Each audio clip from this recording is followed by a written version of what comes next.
Buenos días, mi nombre es Jorge Agustín Caicedo Villamarín. A continuación iniciaré a explicar la actividad 1 del tercer corte en compañía de los estudiantes Brian Díaz y Laura Sepúlveda. Iniciamos. ¿Qué son los impuestos territoriales? Entonces decimos que los impuestos territoriales son las obligaciones adquiridas de manera tributaria por una persona, las cuales sustentadas en las labores de industria y comercio. Cuando hablamos de industria y comercio también aplicamos a la industria, a los servicios y al comercio como tal, a los vehículos y bienes prediales o en este caso pues las estampillas. ¿Cuál es el marco fundamental que fundamenta legalmente los impuestos territoriales? Entonces hablamos de la Ley 383 de 1997 en sus artículos 59 y 66, la Ley 9713, la Ley 5585, la Ley 7586, entre otras. ¿Cuál es el impuesto de industria y comercio? Entonces, el impuesto de industria y comercio son aquellas obligaciones adquiridas por personas que realizan directa o indirecta en el desarrollo económico industrial, comerciales y servicios, es decir, todas aquellas empresas que prestan un servicio, que son comerciales o venden un producto, y aquellas que actúan de manera industrial. Actividades lo tengo acá como ejemplo, las actividades de ornamentación son aquellas eh, actividades industriales, estructuras deportivas, como lo son por decirlo así, como ejemplo, los polideportivos o los parques de recreación. Todas las personas que los crean o fabrican de una manera industrial. La fabricación de puertas, portones, entre otras. ¿Cuáles son los elementos? ¿Cuáles son sus elementos? Estos fueron establecidos en el artículo 32 y 33 de la Ley 14 de 1983, los cuales son el hecho gravable, el sujeto del activo, el sujeto del pasivo, la base gravable y la tarifa sobre la base gravable, del cual es determinada en los consejos municipales. ¿Qué grava este impuesto? Entonces, toda actividad industrial, de comercio, de servicio que realicen en el municipio o en su jurisdicción donde esté. ¿Cuáles pueden ser sus complementos? Entonces, decimos eh, que el el complemento del impuesto de avisos y tableros, el cual es independiente y es un impuesto que se considera un impuesto complementario al impuesto de industria y comercio. ¿Qué se entiende por el ICA? Entonces el ICA podemos entenderlo por el impuesto de industria y comercio a toda la actividad industrial generada en los municipios y obviamente a toda aquella actividad que preste un servicio y el comercio, el cual cuenta con diversas características como el carácter local, directo y quién es el que paga la responsabilidad de la persona vinculada a las relaciones tributarias y jurídicas del mismo. ¿Cómo se clasifican las tarifas del ICA? Entonces, de una manera industrial, comercio y servicios del sector financiero. Hablamos que el comercio y servicio del 2 al 10 por mil, del sector financiero del 5 por mil. Describan las principales bases gravables del ICA. Entonces, el valor obtenido por el contribuyente al restar los ingresos ordinarios y extraordinarios, las deducciones, excepciones y no sujeciones complementadas en los acuerdos y demás normas vigentes. Muchas gracias. Mi nombre es Jorge Agustín Caicedo Villamarín. Bien, mi nombre es Laura Paula Corso Sepúlveda y voy a continuar con la explicación del primer punto que estaba haciendo mi compañero. En el literal F tenemos qué regímenes existen y cuáles son sus características. Bien, en primera medida tenemos el régimen simple de tributación, el cual es un sistema para el pago de impuestos que se declaran anualmente, se paga mediante anticipos bimestrales y se hace por medio de medios electrónicos a la DIAN y puede ser para personas naturales o para personas jurídicas. Dentro de los requisitos tenemos que las personas naturales que desarrollen una empresa, incluyendo profesiones liberales o personas jurídicas de naturaleza societaria. También se debe tener como ingresos brutos ordinarios o extraordinarios inferiores a 100.000 VT. Entre los beneficios vemos que se mejora el flujo de la caja, dado que los contribuyentes, digamos que no están sujetos a retenciones en la fuente, ni a título de renta, ni a título de ICA. Asimismo, se presenta una reducción de costos del cumplimiento tributario, por lo que la declaración se hace anual para cumplir con el deber formal, pero se hace mediante anticipos bimestrales. Es decir, que cuando se hace la declaración anual, el contribuyente ya no tiene que cancelar ningún saldo, dado que lo ha hecho bimestralmente durante el año.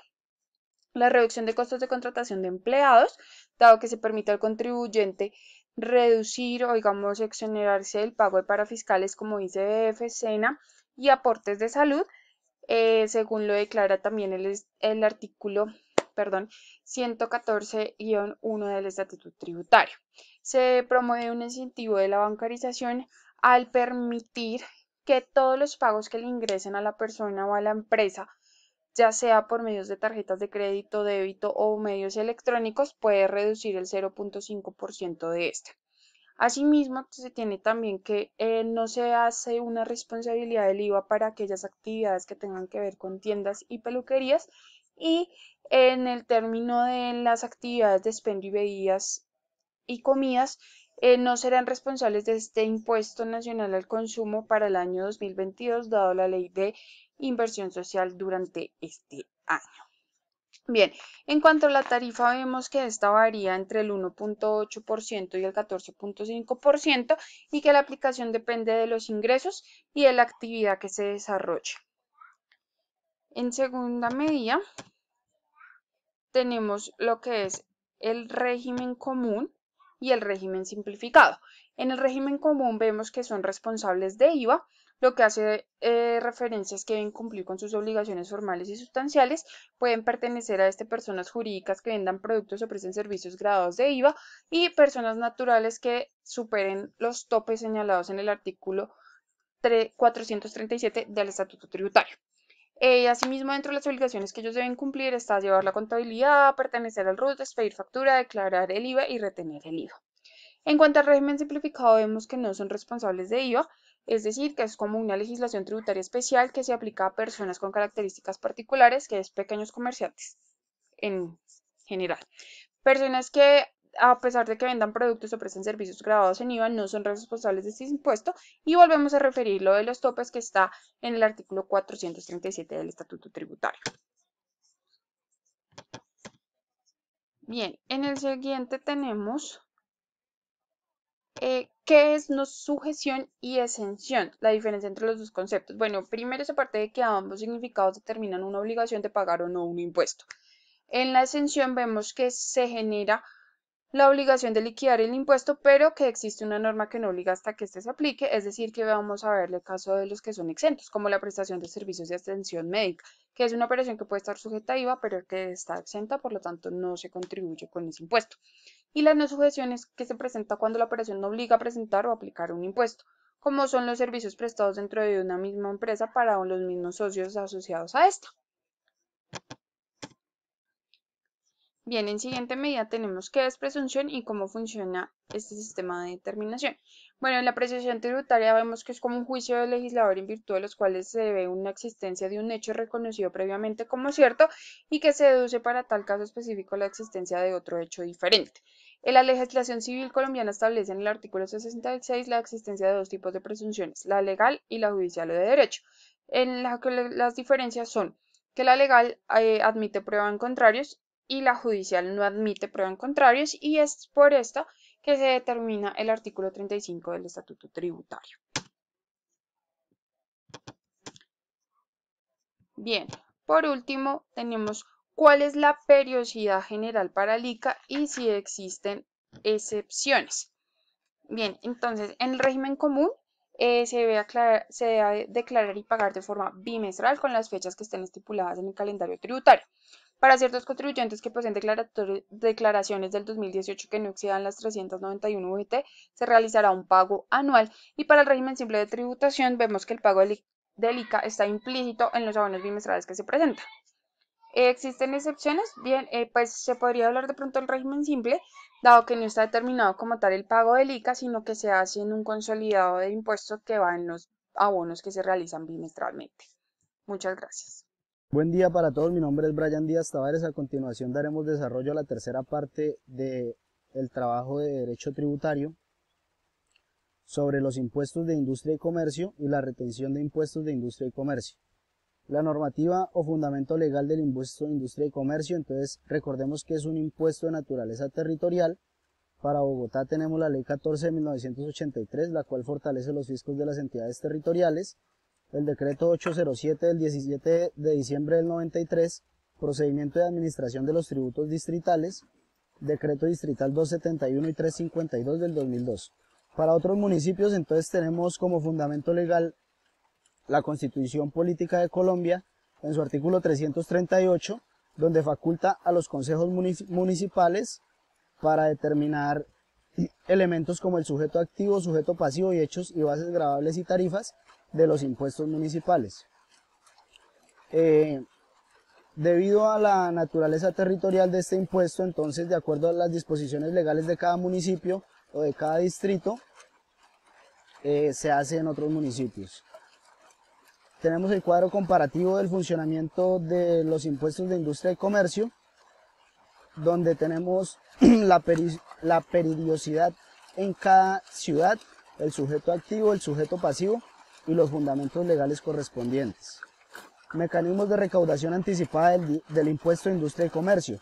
Entonces tenemos que para Bogotá tenemos sistemas de retenciones, retención y autorretención. Y para Medellín de igual forma tenemos sistemas de retenciones, de retención y autorretención. Obligaciones de retención en la fuente del impuesto de industria y comercio.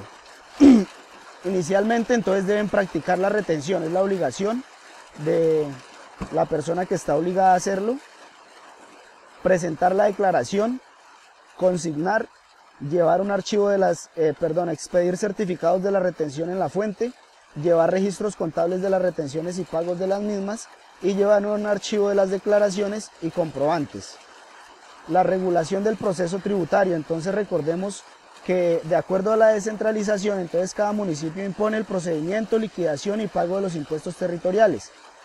La Ley 14 de 1983 entonces constituye la ley marco del impuesto de industria y comercio en Colombia. La Ley 1819 del diciembre del 2016, en su artículo 44, establece el formulario único nacional para el impuesto ICA. Tenemos también como base los lineamientos del Estatuto Tributario Nacional. Muchas gracias.